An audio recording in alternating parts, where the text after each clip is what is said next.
Kristo Jesus. Amen. Amen. Thank you very much. So, pumari na po kayong opo. Biblical Discipleship 201. And as I mentioned, bagay na narangin ay pangatlo na po ito. At we will talk about courage to serve. Especially po dito po sa chapter 10, itong Matthew verse 16 to 22. Ito po yung ating pinaka-teksto para ngayong gabi. Allow me to read these verses once more. Kaya pag binasa natin kanina. Behold, I send you forth as sheep in the midst of wolves. Be ye therefore wise as serpents, and harmless as doves. But beware of men, for they will deliver you up to the councils, and they will scourge you in their synagogues. And ye shall be brought before governors and kings for my sake, for a testimony against them and the Gentiles. But when they deliver you up, take no thought how or what ye shall speak, for it shall be given you in that same hour what ye shall speak freely. For it is not ye that speak, but the Spirit of your Father which speaketh in you. And the brother shall deliver up the brother to death, and the father the child, and the children shall rise up against their parents, and cause them to be put to death. And 22, and ye shall be hated of all men for my name's sake, but he that endureth to the end shall be saved. Now, with the help of the mga nakaraan nating pag-aaral, nakita natin that Jesus had commissioned the 12 for ministry. Nandun din po yan sa mga unang talata na binasa natin dito sa Matthew chapter number 10 na ating scripture reading ngayong gabi. At sa nagdaan natin din pag-aaral, nakita natin that the Lord not only commissioned them, He also provided detailed instruction regarding the work that they were expected to perform. At in-apply nga natin yan, hindi lamang sila expected na gumanap ng gawain ito, kundi tayo rin naman. Lahat ng Kristiyano sa lahat ng panahon, sa lahat ng dako, ay inaasahan na gaganap nga ng paglilingkod sa Panginoon. Now, sinabi po ng Panginoon where to go para sa kanila, what to take, and how to conduct themselves as they ministered among men. Pero ngayon pong gabi ay nakita po natin ang Panginoon ay nag-offer ng insight in what they could expect as they ministered for Him. Pag-usapan natin ang yung hindi nilingid, kundi nililaw ng Panginoon at nagsisibing babala niya sa umpisa pa lang sa mga pwede nilang maranasan, ma-encounter at asahan nila sa kanilang pagmiministeryo para sa kapurihan po ng ating Diyos. Ang Panginoong Hesukristo ay laging tunay sa kanyang pong kalikasan. Now, He was always up front with the disciples, revealing what they should expect, even though it likely was not what they desired or envisioned. So, ang Panginoon po hindi po naglilingid yan. Ang Panginoon po hindi nagbibigay ng huwad na pag-asa. Sinasabi niya kung ano yung dapat, kung ano yung mangyayari, kung ano yung maranasan, kahit pa yung kanyang sinabi ito ay hindi gaya ng ninanais natin, gaya ng ating nais na makamtan sa ating paglilingkod. Pero ang Panginoon po ay hindi po naglilingid ng mga kahit ng mga negatibo na pwedeng ating maranasan sa ministry. He was well aware that many would reject. He was well aware that many would reject their message and will resist their efforts of proclaiming the good news. At some of what Jesus revealed dito po sa mga alagad sa ating pong teksto, pinag-aralan, ay hindi agad mangyayari sa time na yon. Pero nangyari at naranasan nila, especially dun sa time po ng Book of Acts. Okay? Naranasan nila. At ito po ay, each of these men ay nag-deal ng circumstances na ito Kagaya ng dinescribe dito ng ating Panginoong Jesucristo, pagkatapos na siya po ay umakyat na sa langit. And no doubt that these men, kanilang maranasan sa Book of Acts, sa panahon ng Acts, yung mga persecution, rejection, na itinugon ng tao sa kanila, sa kanilang pong pamamahayag na ebanghelyo, ay naalala nila itong mga sinabing ito ng Panginoon. Isa-isang bumalik sa kanilang gunita, yung mga pinauna ng babala ng Panginoon. At dahil dyan ay nakahanda na sila, at ito man ay nagdagdag pa ng kalakasan sa kanila, sa kanilang patuloy na paglilingkod sa ating Diyos. Nakakalungkot po kung inyong nasusubaybayan ang nangyari sa Amerika ngayon. At kahit na nung nandun ako, 7 years, almost 8 years ago, na-encounter ko sa California habang nandun ako kila Sister Lyda, yung balita na isang pastor nagpipreach sa kalye, patandang pastor, tapos kinumpronta siya ng isang batang babae. Binasto siya ng isang batang babae at kinukontra yung kanyang pangangaral ng salita ng Diyos. No? Yung Amerika na siyang unang nagdala ng ebanghelyo sa ating bansa at kilala bilang bansa na itinatag mula sa salita ng Diyos, ay ganoon na ang sitwasyon. That was 7 years ago. At higit na masahol sa panahon natin ito. Higit na masahol. And actually, according to studies, 20 years ago, ito pong passage na to ay hindi po ito, makaka-relate yung mga Kristiyanong nasa Amerika. Hindi sila makaka-relate tungkol sa persecution, tungkol sa banta sa kanilang buhay, at hadlang sa kanilang panampalataya, at yung pagkontra sa ilang pamamahayag ng salita ng Diyos. 20 years ago, na lahat ng mga bagay niyan, nararanasan na po ngayon sa Amerika. And Jesus spoke of difficulties that most Western Christians ay hindi naranasan sa mga nagdaang panahon. Pero ngayon ay nararanasan na. May mga persecution na. Maging sa Canada, di ba, isang pastor ngayon, nakakulong dahil sa nangaral pa rin siya at nag-service pa rin dahil kahit may COVID. Inaasahan natin may ganyan pagdating sa mga restricted nations. Hindi atag na restricted nations, mga Muslim countries, yung mga communist countries, but not from democratic countries. Yung so-called Christian countries, yung mga ang tagal-tagal ay malaya at predominantly ay Bible preaching ang mga churches at hindi issue problema ang ipangaral sa salita ng Diyos. Pero para bigyan din, ngayon problema na. Ngayon problema na. We have to be thankful na wala tayong ganung sitwasyon ngayon.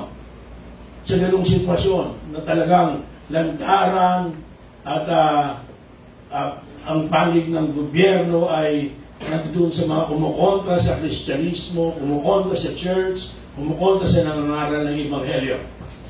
Sa kabila ng ganyan nung maraming issue, question sa ating Pangulo, ay very supportive yan, no? Sa pag-aaral ng Bible. Yun po naman ang ating ikinatutuwa sa kanya.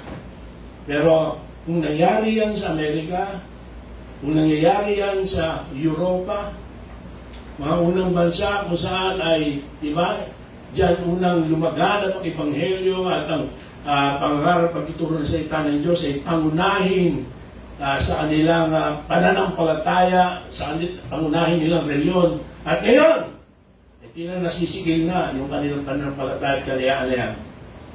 God forbid, pero sino tayo para sabihin hindi mangyayari sa atin?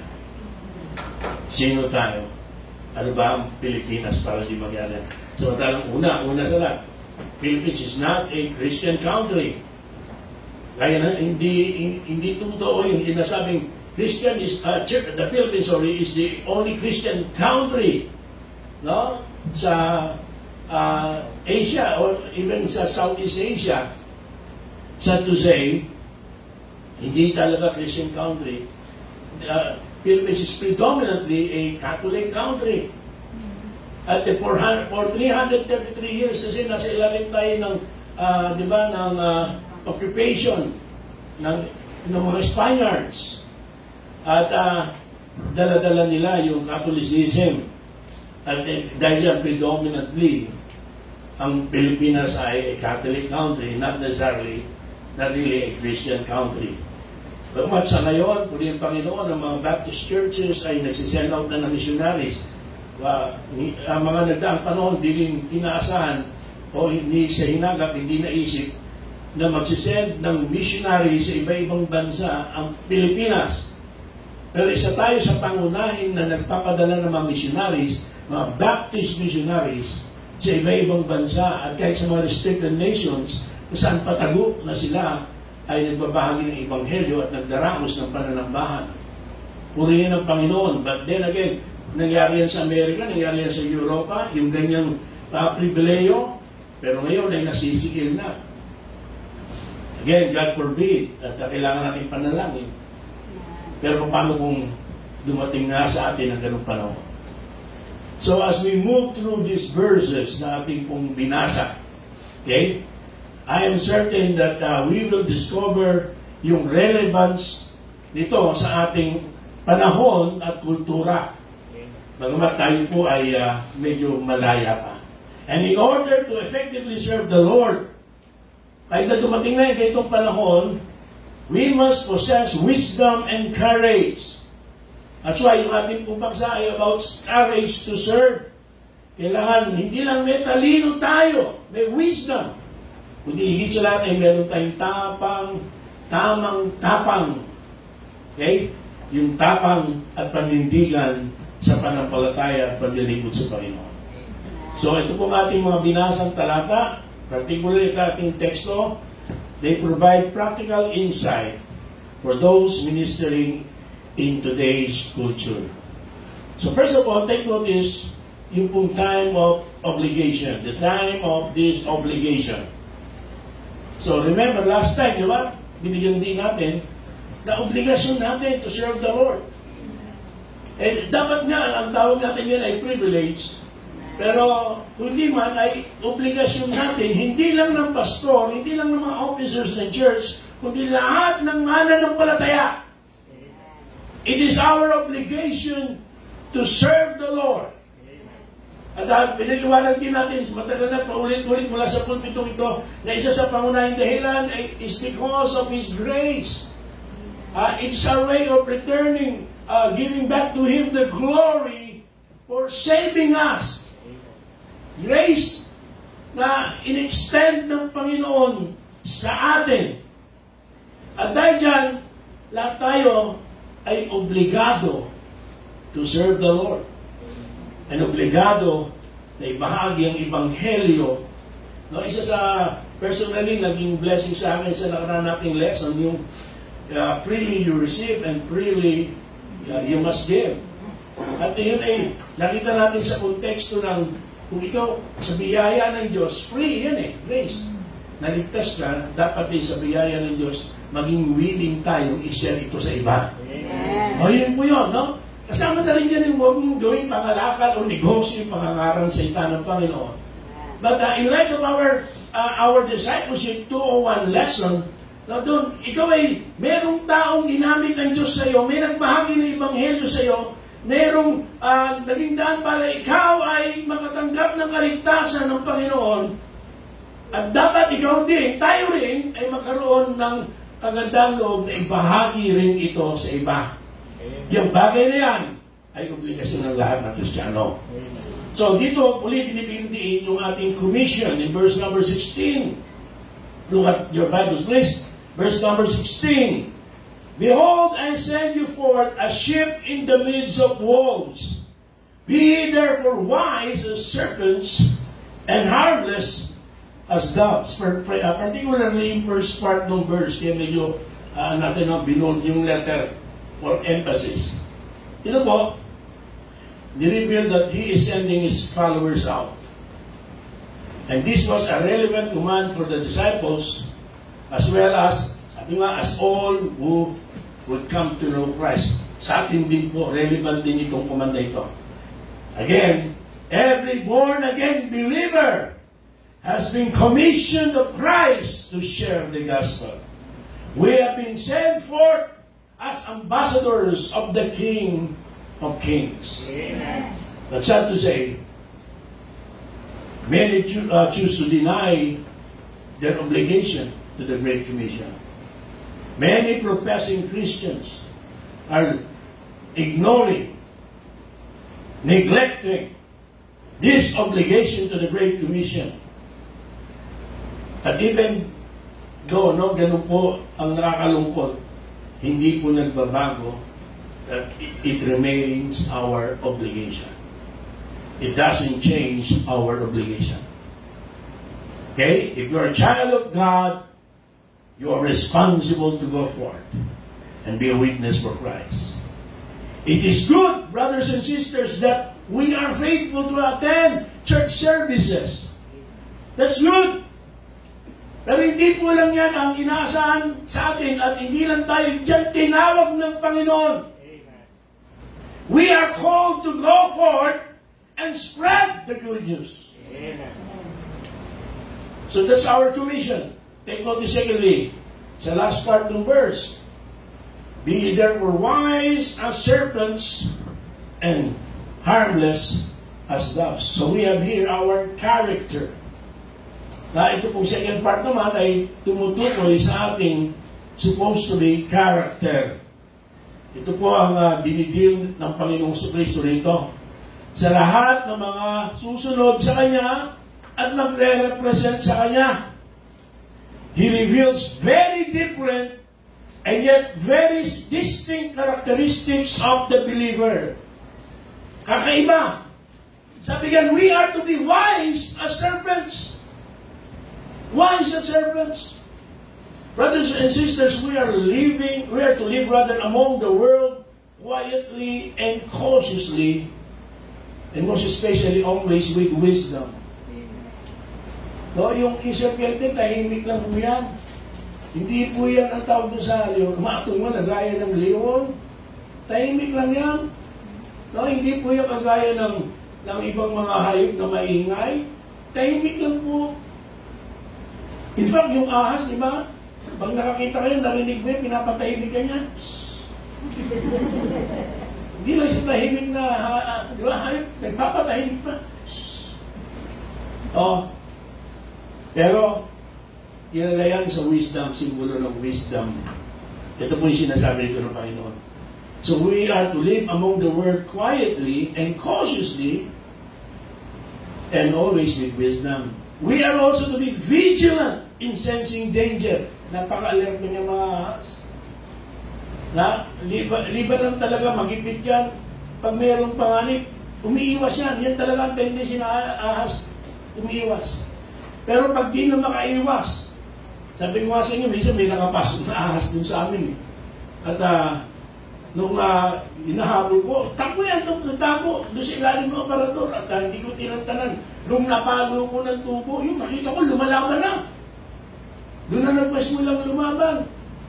So, yung pong nice ipakita sa atin dito ng Panginoon, una sa lahat is to be able to sense danger and to be quick to avoid adversity. Ang bilis po umiwas ng ahas. Ang bilis. Alam niyo naman, tiyan lang ang pinangaano yan eh. Di ba? Pabalog ko talaga gumagapang ng ganyan eh. Ang bilis. Pero, yan po ay handang idepensa ang kanyang sarili. At ito rin ang naisituro sa atin why we are likened, no? We are advised to be wise as serpents. Dahil may mga times that we must stand our ground. There are times that we must defend our faith. Bagamat, dito po, no, may babalarin ng Panginoon sa Bible that we are not to cast our pearls before the swine. We are not to engage in fruitless conflict that will only bring harm and reproach to the cause of Christ. Wow, talaga nahilig ako dyan sa debate. Parang feeling mo kasi, ang galing-galing mo pag nanalo ka sa debate. parang feeling mo na ikaw nagkukulang ka sa Panginoon at wala ka alam sa Bible kung hindi ka papatol sa debate. Hindi na may isang senior ko sa inyo at hindi nagbabago istorya ko dahil hindi kwento-kwento lang na one time nandun kami, matandaan nyo, meron pang upuan yung punong sampalok doon si GMA, wala na ngayon At habang kami nakaupo, ako, si Elmer, si Edgar, biglang mayroong dumating na scholar ng Seventh-day Adventist, may dalang attache case, dala-dala na isang young people, si Richard Tamayo, at sinabi, gusto rin makipagdebate. So sabi ko dun sa dalawang naitlog natin, sabi, ako na lang. Pwede ba ako mamili ng topic? Medyo sanay na tayo Pwede ba ako mamili ng topic? Sige. So sinabi ko, ang pag-usapan natin yung tungkol sa katawan ng tao, kaluluwa. Ano ba yung kaluluwa? Sa kanya, ito rin kasi ang kaluluwa.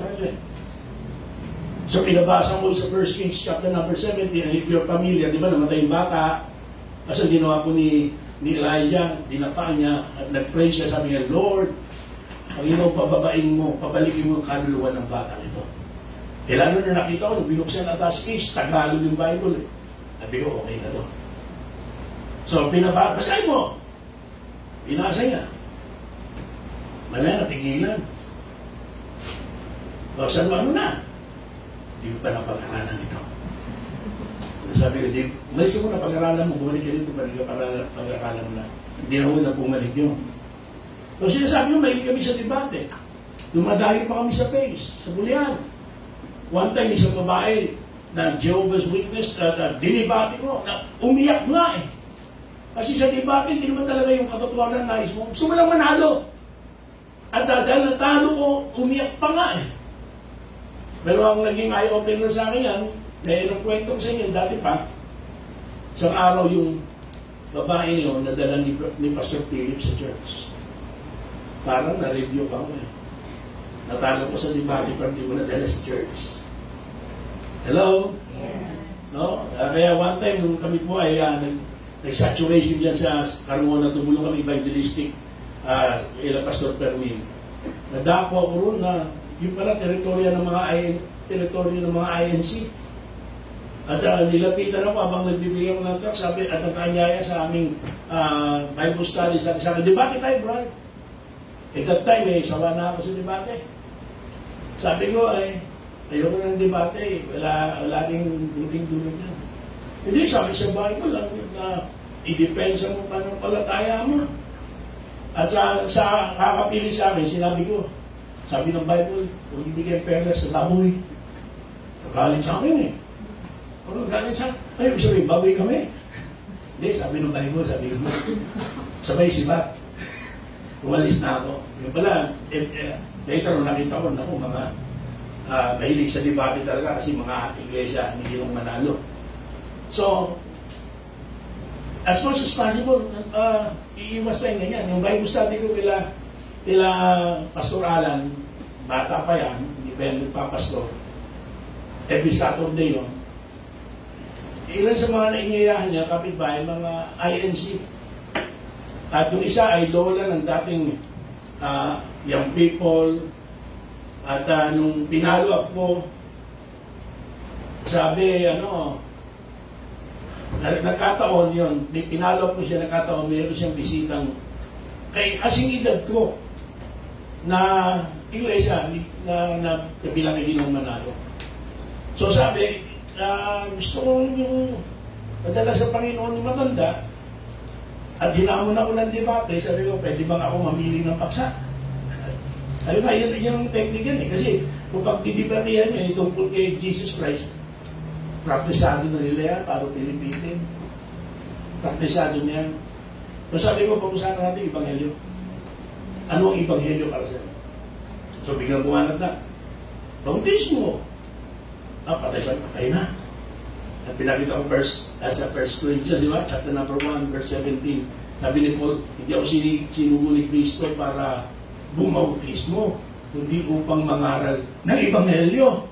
So, ligaw-ligaw. Iba yung bautismo, iba yung iba. At pinaamin ko sa harapan ng tao na, maamin ka, talo ka, mali ka.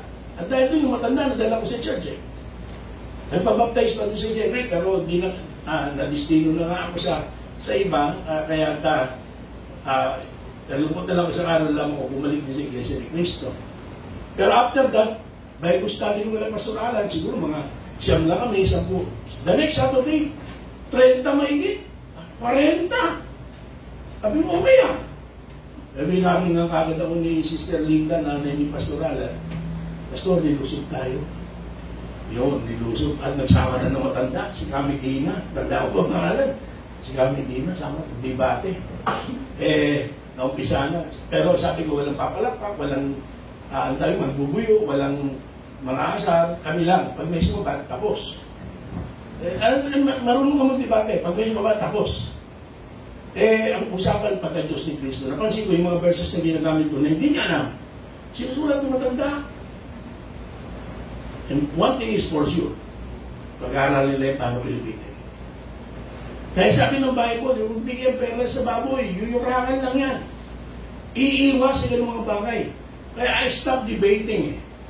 No, bagamat natapos yung debate dahil sumabat yung isa, ay, ayoko na. Sumisira kayo sa usapan. Di nakatiis yung isa. Buti hindi ako kinuyok, nananakit pa iba dyan. Pero ang puntos, kailangan tayo manindigan, pero iwasan natin yung walang kabuluhang taltalan, sabi ng Bible. No? Walang kabuluhang mga pagtatalo. We need to holy boldness to stand, but tempered with wisdom to keep silent or flee when necessary. At pag ganun nga, kapag ganun na tayo, na ayaw mo na lumaki yung gulo, dahil maliit na bagay lang naman, at mas maganda manahimik ka na lang kaysa makipagtalo pa. That is a sign of maturing in your faith. Simbolo yan ng pagiging paglago at pag-mature sa pananampalataya. Remaining silent. Are you still with me? Huwag naman silent yan pag sinabi ko. Remaining silent and avoiding conflict are not always signs of weakness, but often a sign of wisdom. Wisdom. Now look at Ephesians chapter number 5, verses 15 to 17. Tingnan niyo po yan. Ano sabi yan? See then that you walk circumspectly, not as fools, but as wise, redeeming the time, because the days are evil. Wherefore, be not unwise, but understanding what the will of the Lord is. And I remember na isang dating kasama natin dito, na siya may problema, pero tinatrabaho niya na pala. Sinisiraan na ako sa ibang pastor. Sinisiraan ako, itong mga pastor naman to, paniwalang-paniwala. At event pa rin, dalantad yung totoo. At nung tumayo ako sa amin, alam mo, hindi ko na pinag-aksayan pa ng panahon para pagtanggol ang sarili ko. Because one thing I've learned, pag ang tao, kaibigan mo, hindi mo na kailangan magpaliwanag. Pero ang tao, kaaway mo, ano ang paliwanag mo, hindi tatanggapin. And that is wisdom. Wisdom. So ito yung tinuturo sa atin dito. We are to be wise as serpents. Pero dito nagtatapos. We are to be harmless as doves. Sabi ng teksto. No, ang dove, no, isang klase ng kalapati po yan, na symbol of peace and purity.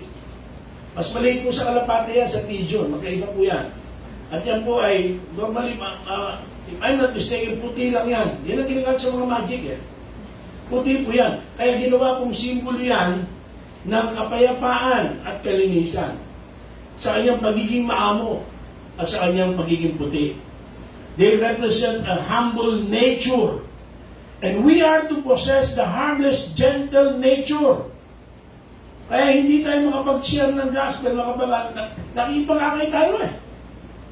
Nakita na, may kaaway mo yung kapitbahay, kaaway mo pamilya mo, kaaway mo yung kaklase mo, kaaway. Hindi po ganyan ang klaseng karakter. Ang nais ng Diyos magkaroon tayo in order for us to be effective as witness or representatives of our Lord Jesus Christ. Yeah. No, hindi yung kaaway. Kaaway. Paano? Nalala ko nung first time ako nakapag-church sa GMA, morning service yun, ginaga ako ni Pastor Miling Tamayo. Talagang thankful ako sa kanya. Pero, nagtatago ako. I got saved at the young age of 13. Nakapag-church ako, evangelical, Yearly, Pentecostal, maraming panahon. Nung napunta kami sa Cavite, medyo napatigil ako at nalulung ako sa barkada. At nung time na yun, nahihilig na ako makalaga ng kalapate. That was 40 years ago, no? Something like that. At yung aming pong kabila po ng aming lugar ay Ilat, Sapa, tapos doon LF. Doon ay nagbabato kami ng kalapate para mapunta sa amin. Eh may isa doon na hinahabol kami. At nung ako gumulong pa nga ako papunta doon sa Sapa dahil binato kami. Dahil lang sa pagbato ng kalapate. Pero nung ako ay bumangon, sabi ko, pag dumaan ka sa amin, gugulping kita. Ano, laki ng katawan, ano? Pero nangyari yun. First time ako nag-church sa Baptist. Morning service, dahil basketball na ako after that. Dumaan. Di walang sabi-sabi, ginulpi ko. At hindi na ako umayo kanyang kasama, inalayan din ako ng mga tropa ko. Talagang ginulpi ko rin. Hindi ko alam, INC pala yung kasama. Hinihian lang yan, inaakay. Kaya nung gabi, nilusog ako. Binaringan ako ng isang kaibigan ko, Ton, lulusubin ka, ang dami. Kaya naghasa ako ng aking itak. Alam mo, pumatay. Tapos, 30 plus. Ang una nung isang ministro pa nila, na lasing. At talagang gusto kong kuyugin. So, madaling sabi, hindi natuloy yun. At naintindihan bakit ito ginawa yun. Sila una, binato niya ako eh. So, parang natapos na lahat. Pero simula noon, hindi na makapunta sa LF. Kaya po nangyari sa mga nagtatapang-tapangan na niliit ang mundo. Pero dumating ang panahon, tinawag ko ng Panginoon, 83, I got baptized, 84, I surrendered my life to full-time ministry. Alam niyo yung una-una ginawa ko? Pumunta ako ron.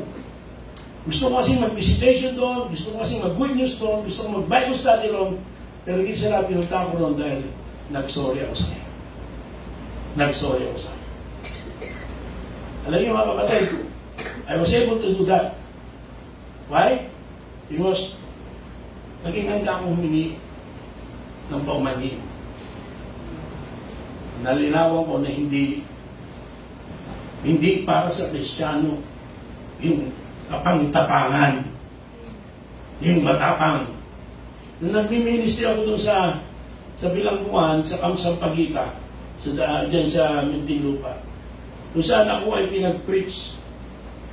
Pero karamihan doon, di Baptist eh. Mga Pentecostal, Charismatic, may mga foreigners pa eh. Hindi, yun ang preaching, kinukwento ko kay Timothy na walang kumamay sa akin after the service. Kasi, Baptist ang preaching ko eh. Alam ko, tiyakin nyo, nasa tama kayo panampalataya. Hindi lahat, sabi, Lord, Lord, di ba? Praise the Lord. Diba, walang kumamay sa akin, kahit yung nag-invite sa akin, di ko kinamayan. At least pinakain pa ako. Pero may lumapit sa akin, sabi niya sa akin, tanda ko pa. Pastor, Baptist niyo? Sabi ko, bakit? Ako rin, Baptist. At yan ang Baptist na hindi ko kinatuwa. Baptist niya, bakit nandito ka? Na yun ang Baptist na nagpakilala sa'yo na hindi mo ikakatuloy, kakakalangan, bakit nandito ka? Bagamat pwedeng doon siya na say, may Baptist church din doon eh. Kasi yun, makakatabihan ng kasimbahan. Pero puntos ko, kung Baptist ka bago pumasok doon, at nakapasok ka ron dahil may ginawa kang krimen, taliwas sa sinasabi ng Bible. Taliwas sa description ng Bible na karakter. Sa Bible, so pag tinuturo yung Baptist distinctives, ang unang introduction namin yan, we are Orthodox Baptist, pangunahing Baptist. We are Missionary Baptist. We are, ang pinakamatindi, we are Militant Baptist. Kaya yung mga Baptist na ipag-away, militant din. Ang tatapang. Pero sa Bible, ano sabi? We have to be humble. We have to be harmless as doves. Nakikinig po, much damage has been done to the testimony of the church because professing Christians have not possessed a gentle nature. Ang mga tayo na nakakagulo-gulo sa Cavite, narinig ng mga kapitbahay, lagi may gulo. And one time, nandito na ako noon eh. Pag Monday meeting namin, may nangyari namang gulo. Imagine mo, nag-away sa labas ka. Sabi sa akin nung binibilan namin siya, yung Carmen, bibilang namin, tindapan ng araw sa tapat eh. Sabi, Brad, may gulo na naman yung sa inyo. Sabi ko, hindi po ako talaga dyan, bisita naman ako. Ang totoo naman, dahil nasa Paranaque, no? Diba, hindi mo ikakarangal yun eh. Hindi mo ikakarangal. At yun isa sa lahat, bakit ang hirap magdala? Malalaman kayo sa bahay nag-aaway-aaway. Yung magkapatid, kapatiran, nag-aaway. Nag-aaway sa utang. Utang na hindi nabayaran. No? Hindi po magandang testimony. Hello? Ay, hindi yung tayo mayabang, masyadong mataas yung tingin natin sa ating sarili.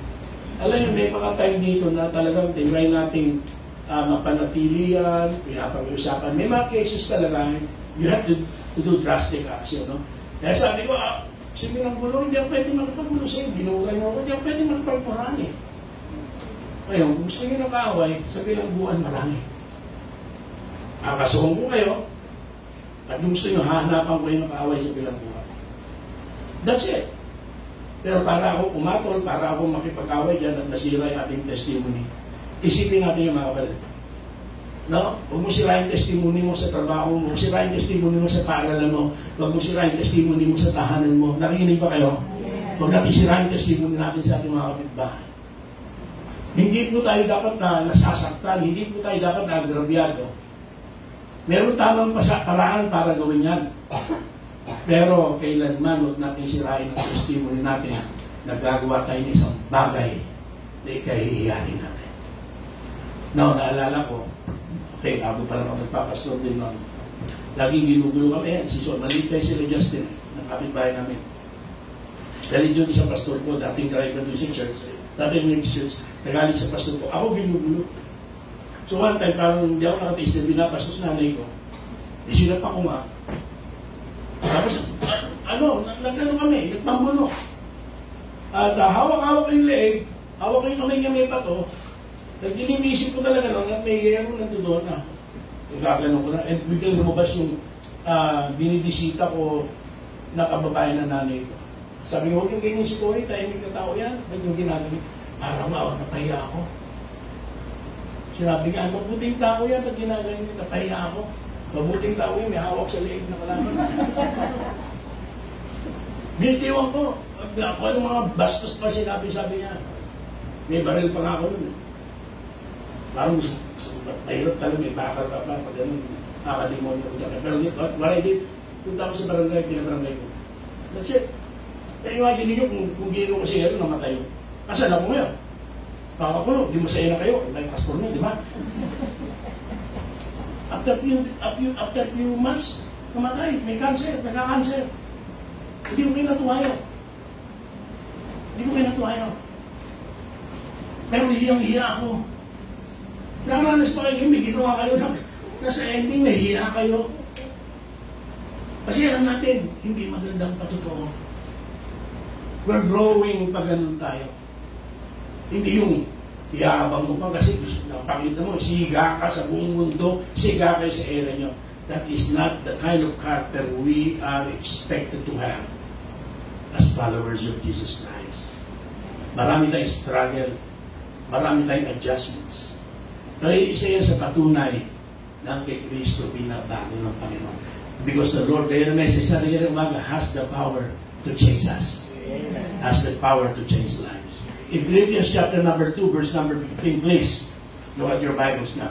Philippians 2:15, sabi yan, that ye may be blameless and harmless, the sons of God, without rebuke, in the midst of a crooked and perverse nation, among whom ye shine as lights in the world. Again, brothers and sisters, kayo nararito, kayo nasa online, we must be vigilant and stand for the truth. But, it must be done with a heart of love and tenderness. So, may grupo kami, mga kabataan, mga sober days, ang hilig magpagdebate. Pero sinasabi ko, yan, sabi ng Bible, debate is for people with reprobate mind. Kaya hindi natin madala sila kasi feeling nila ay naniniwala sa sovereign grace of God. Ang yayabang natin, parang tayo lang nakakaalam. Sabi ng Bible, be ready to give an answer to every man that asketh the hope which is in you, but with meekness and fear. With meekness and fear. We must be vigilant and stand for truth, but it must be done with a heart of love and tenderness. And another thing, in verse 22, Matthew 10:22, ano sabi po dyan? In your Bible. And ye shall be hated of all men for my name's sake. But he that endureth to the end shall be saved. We have here our commitment. Our commitment. Sabi po ng Panginoon, no, the Christian life will not be without persecution. No, kahit ngayon na medyo tayo, hindi totoo walang persecution yan. Okay? He dealt with much adversity. Ang Panginoon Kristo mismo na ang experience yan. And no servant is greater than his master, sabi ng Bible, sabi ng Panginoong Jesus. So shall we also, okay? We're going to deal with much adversity as well. But we must endure the hardships of life. We must be determined in our hearts to endure till the end. Kung may pagkamali natin dito mga kapatid, na ang Panginoon ay nagpapahayag that we must work and endure to secure our salvation. Kailangan magtiis tayo para yung kaligtasan natin. Hindi po nawawala ang kaligtasan natin. No, hindi po nawawala. Kung talagang ligtas ka, hindi po nawawala yan. Ang tawag nga dyan, eternal life eh. Pag sinabi eternal, walang hanggan. Ibig sabihin na walang hanggan, walang katapusan. Isang beses lang, he must be born again. Sinabi, he must be born again, and again, and again, and again.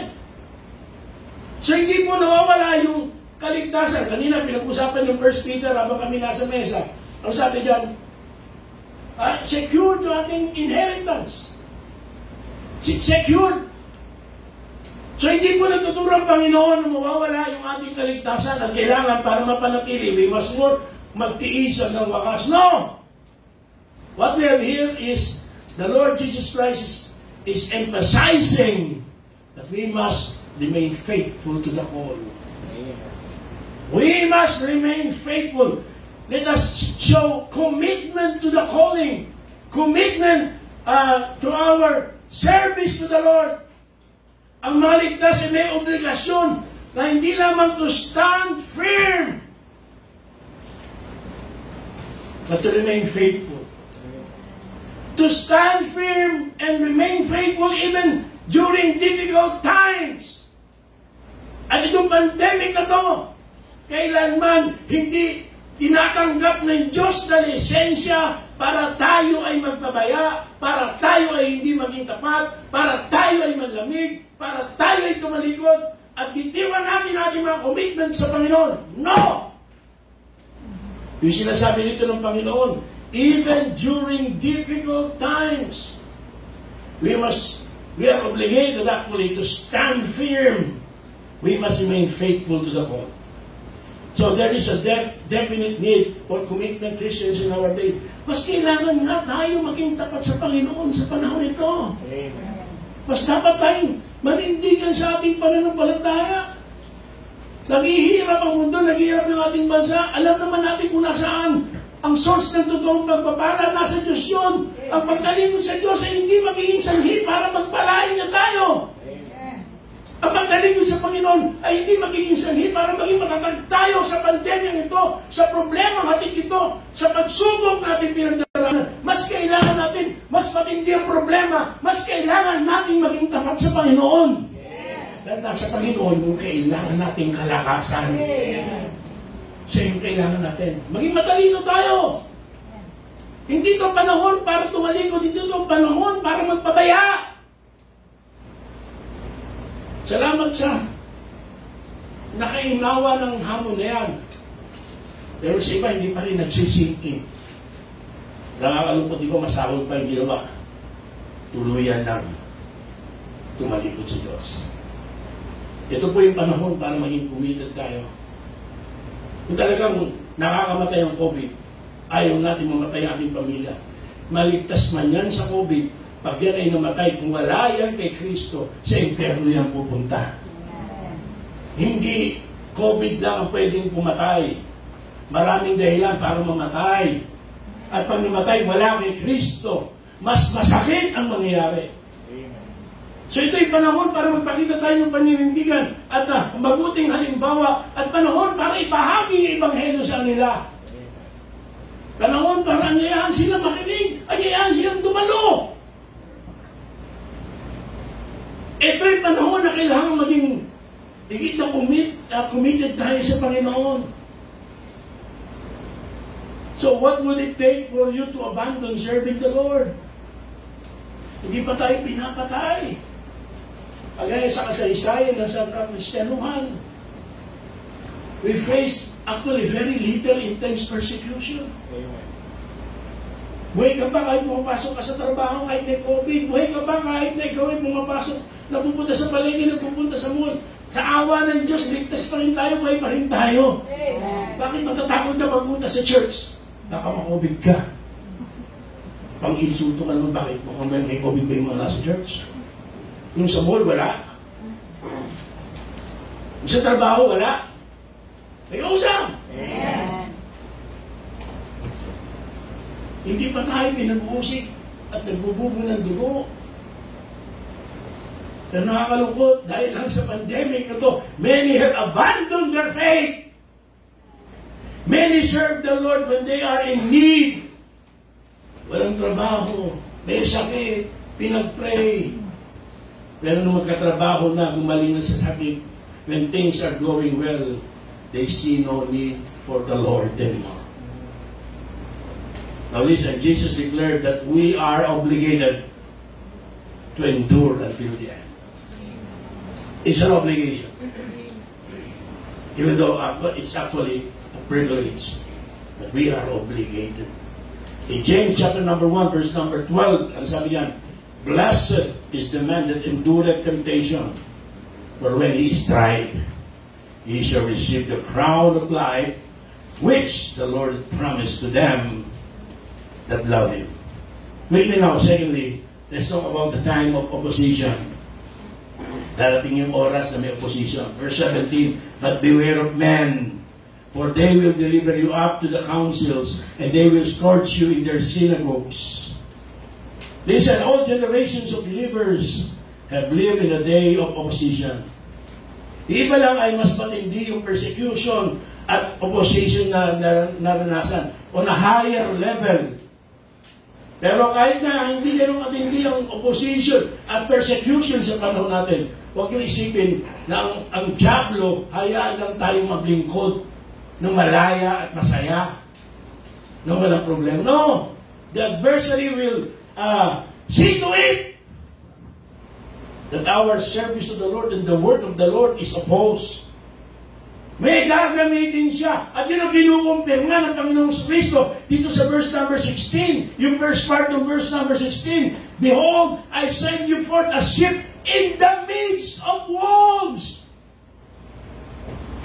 Anong klase ng tao yung ang pinagsubuan sa atin ng Panginoon? Anong klase ng tao nasa paligid natin? Ano ang tawag niya sa mga unbeliever na nasa ating paligid? Sila po ay mga lobo, maninilang lobo, wolves.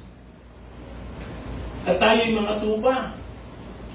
And you know that sheep are vulnerable to attack from wolves in the absence of the shepherd. Although the Lord is with us spiritually, we don't ignore that, we don't deny that. But physically, wala ang Panginoon. But He's with us, at walang mangyayari sa atin, hindi nagdadaan sa kanyang kapatiran. Pero, dyan umatake ang lobo. Yung mga lobo hindi aware sa presence of God, sa guidance of God sa atin. At yan, aatake yan. Aatake sila in the absence of the shepherd. And that's why it is important that we stay close to the Lord.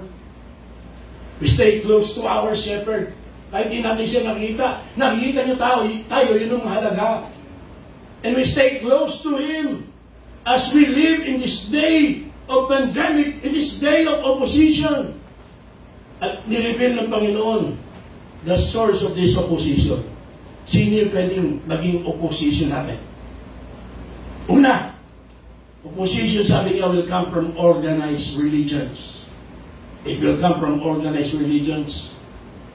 He warns the disciples that religious circles will bring intense opposition to the truth. Alam naman natin kung sino yung unang nang-usig sa Panginoon.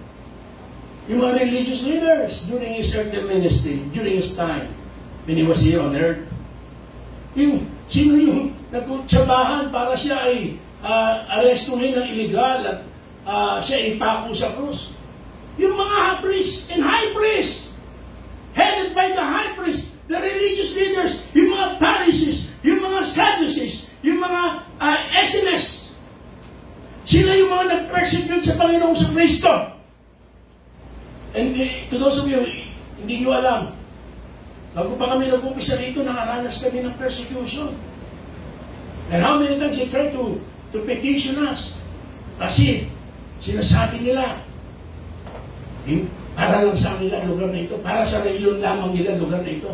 Yung ibang mga dumadalo, pinagbabata, pag namatay kayo, hindi kayo dadaan sa simbahan. Hindi kayo babas ng Heavenly Father. Hindi kayo maililibing sa simenteryo. Bakit sila namang may simenteryo sa Pilipinas? All of those things. Nakakalungkot na kaya tayo nagpa-second floor dahil mga bata natin doon, umabot na 100. Remember that? Ha? Pero nung natapos na, biglang bumaba. Bakit? Aba, nag-visitation. Yung teacher ng religion, ng katisismo. At pinuntahan yung mga magulang, sinabi, pag pinatuloy niyo po po dyan mga anak niyo, hindi po yan makakapag-first communion. Kahit sa sarili nating pamilya. Naalala mo, si Son nga, pinagbabawalan ng nanay niya. Nanay niya, sarado katoliko. No? Ang nanay ko, binabato mismo bahay namin habang nagbabayad ko study sa amin. Lumalaya sa kulong araw, ako may ginawang kalukuhan, hanap sila, only boy ako sa family, spoiled ako eh. Ay, saan bahay ako, spoiled ako. Pero naging Kristiyano ako nung i-dispose ko lahat yung mga Diyos-Dosan, pinamalaya sa nanay ko. Kakaibang istorya yan. Salamat sa biyaya ng Panginoon sa panindigan. Naalala ko pa si Kamaring, ha? Binato pa lahat ang gamit ni Esther dito, eh. Pinili pa yung nanay, yung mga medyo luma na, no? Si Kamaring, lagi nandito. Brilliant. Matungtuwa si Pastor Ronjing. Kung nakita yung video, lalo si Kapepe, hinaanto ka ba, Kapepe? DJ, sabi. Ganda preaching. Naalala ko yung mga karanasan ng mga tao rito, eh. Karamihan sa atin. Yung pinagdaan na Sister Daisy. At dahil sa sarili ng mga anak niyo, naalala ko, nagalit pa nga yung tatay na isa sa mga dumadalo sa atin, na dati kainuman nila na hindi na nainom, ang mga klaseng tatay yan, ibig sa matuwa, yung anak niya, hindi na nainom. Marami rito, natuwan, nagkasakit ako, mga kamag-anak niya. Galit na galit kasi nagdala kayo sa Panginoon, nandito kayo sa church. Lahat ng karamihan ng musik sa atin, patay na. Nakakalungkot, ang laki ng pananagutan nila sa Diyos. Nakaranas tayo ng opposition. Kanino? Sa mga reliyosong tao. Sa mga taong naniniwala sa Diyos, pinagbabawalan yung mga bata. Huwag kayo pumunta sa Baptist Church na yan. Buti mo, hindi ka na bata, hindi ka nang babawal ng nanay mo, tatay mo. Kasi magbabawalan. Huwag kayo pumunta dyan sa Baptist Church niya, masama yan. Masama yung mag-Bible. Masama yung turuan silang gumalang sa kanilang mga magulang, maging masunurin, at may takot sa Diyos. Pero inayaan mga anak na nagsusugalan dyan. Alam niyo yan? Inayaan mga anak na nagkakabuntisan dyan. Kanino yung mga nagsisimba paglinggo? Mga reliyosong tao.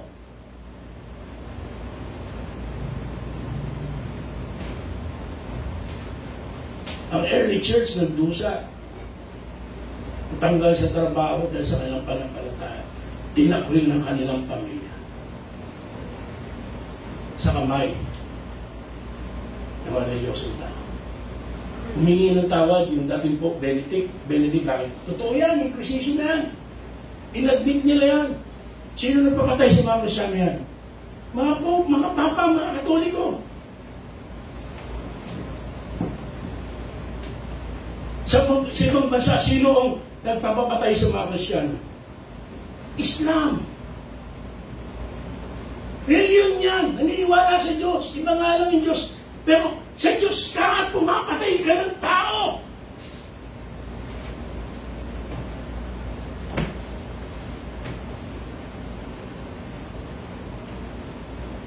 Salamat sa Panginoon na tayo ay niligtas niya. Kahit galing tayo sa sarado, kandado, nakapadlak, naka-welding, nakasimento, yun.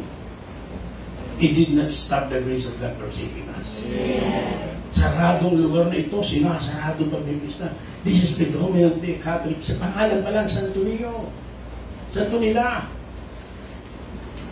Pero it did not stop the grace of God from having a church in the midst of this religious barangay and to extend His grace sa mga katulad natin. Amen. But we experience and we will continue to experience persecution. From whom? From people who are supposed to be religious. Hindi lamang yun, bibisa mo na. No?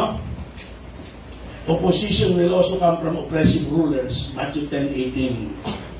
And ye shall be brought before governors and kings for my sake, for a testimony against them and the Gentiles. You see? Sa ibang bansa, yung gobyerno mismo nagpipigil. Ito ngayon si Biden, ano ginawa ni Biden? Binabalik ni Trump, binalik ni Trump yung pananalangin, tinanggal yung pananalangin niya. Binabalik yung pagbabible. Ngayon, anong nangyari? Pinatatanggal ulit. Pinatatanggal ulit. Sino? Gobyerno. Sino nagpakulong, nanguhuli din sa mga pastor? Sino yung mga nagpapakulong sa mga pastor? Gobyerno. From oppressive rulers. That's why sabi ng Bible, panalangin po natin yung ating gobyerno. May mga kabataan na kapag college na naging aktivista na, bala komunista na. Pakinggan nyo ulit sasabihin ko, hindi ito bago. Against tayo sa diktatorya. Against tayo sa korupsyon. Pakinggan eh. Against tayo sa pasismo. Pero against din tayo sa komunismo. Komunismo. Yung mga nanguna si Lenin, ilang milyon pinapatay niya. Tignan nyo kung gano'ng kahirap ang sitwasyon sa China. Tignan nyo kung gano'ng daming lumikas at gusto pang lumikas mula sa North Korea papunta sa South Korea. Tignan nyo kung paano nabuwag yung USSR dahil hindi naging maganda. Dahil yan, di ba? Napatay yung pamilya ni Anastasia. That is a true story. Sa ginawang pelikula, libro, pinalabas na si Anastasia na punta sa ibang lugar. And just recently, nahukay nila yung isang bangkay, and most probably kay Anastasia, dahil nahiwalay yung kanyang libingan sa pamilya niya. Pinapatay ng komunista. Isang sistema ng gobyerno. Pag-pray nyo mga kapatid, manatili demokrasya sa bansa. Dahil napakahirap kumawala sa komunismo. Ilang beses na nangyari sa Myanmar yan. Burma, di ba naging komunista? Burma, kaya ginawang Myanmar. Pero, ganun pa rin. Tingnan nyo paano umiwala yung Taiwan. Sa mga hindi ginaya yung komunismo ni Mao Zedong. Oppressive rulers. Huwag namang mangyari. Pero paano kaya kung gobyerno na kumalaman? Kaya sabi ng Panginoon na, pagdating ng araw na yon, dahil sa inyong testimony, the guy ni Paul, he stood before governors and kings. Remember, he defended his faith. And a governmental opposition existed in the past and it will in the future. And we are even seeing it come about in the world right now. There are those government who want to dictate what we can preach from the pulpit. They want to silence our voice in preaching the truth. Kundi marami nakikinig natin yung pagsasara ng simbahan. Hindi yan maganda. And it is one way of the devil of silencing the church in preaching the truth. Buti lang, meron tayong online mga panahon na yun. Hello? Amen. Now, quickly, sa verse 21, ito ang pinakamabigat. As we talk about the time of opposition, may opposition that will come from organized religions. Opposition will come from oppressive rulers. Pinakamabigat, it will come from offensive relatives. Offensive relatives. Verse 21 sabi, "The brother shall deliver up the brother to death, and the father the child, and the children shall rise up against their parents, and cause them to be put to death." Buti lang ang parents mo ba, Sister Rhea, mga nagbabible din sa Bicol. Pero alam niyo, nag-church ka? Sa Bicol, nag-church ka rin ba noon? Alam niyo, nag-church ka rin dito? Alam? Hindi ako lang leader eh. Mahirap eh. Oo. Ang mister ni Josie, ano yan, nanampalataya eh. Hindi nga natin alam, dalawang anak yan, mananampalataya. Ikaw, Tessa, alam niya, nag-church na rito. Nagbabible ba sila? Catholic ba sila? What is the point, di ba? Alam yung, because the regular attendance kayo, kayo binabanggit natin candidate for baptism. We're praying for you, you should pray for that. But don't ignore the possibility you will be persecuted. Your parents will be against that. Could be against that. May pa parents mo, Brad? Opo. No. Family nyo. May babaygon ba kayo dati? Hindi. Catholic po. Oo. Pero So, wala namang problema sa amin. Okay lang naman sa amin. kamusta din? Ay, nakos mo bakit? Ay, nag-post yan ng,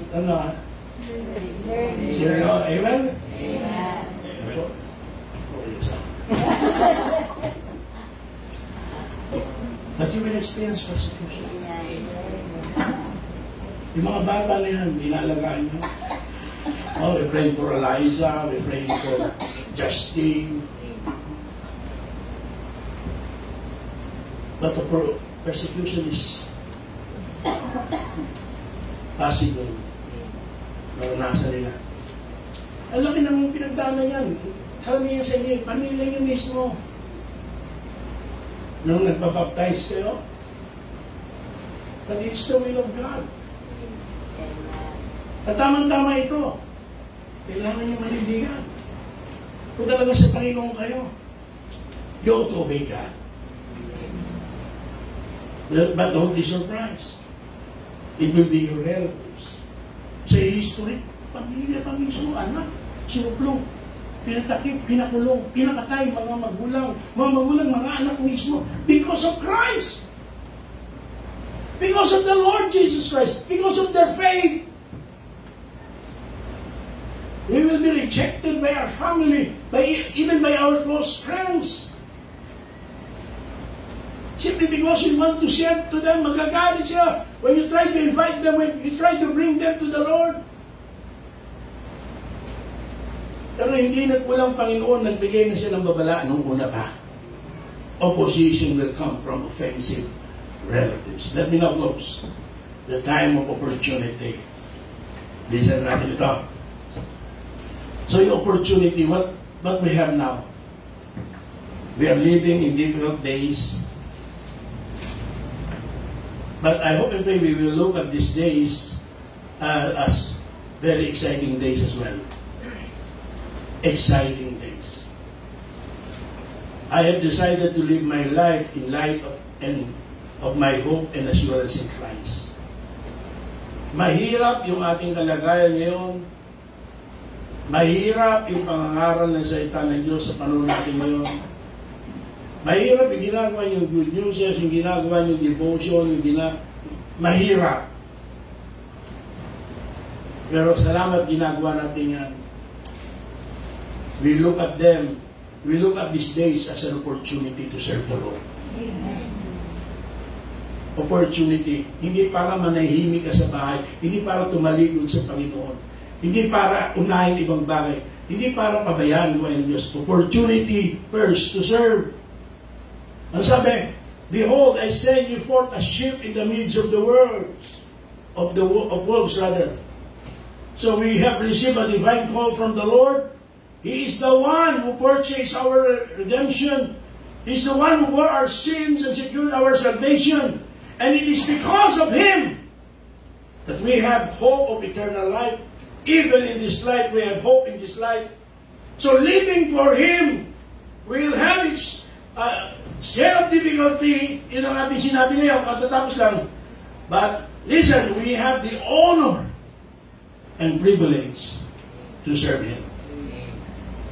The trials we endure are nothing compared to what Christ has suffered for us. Amen.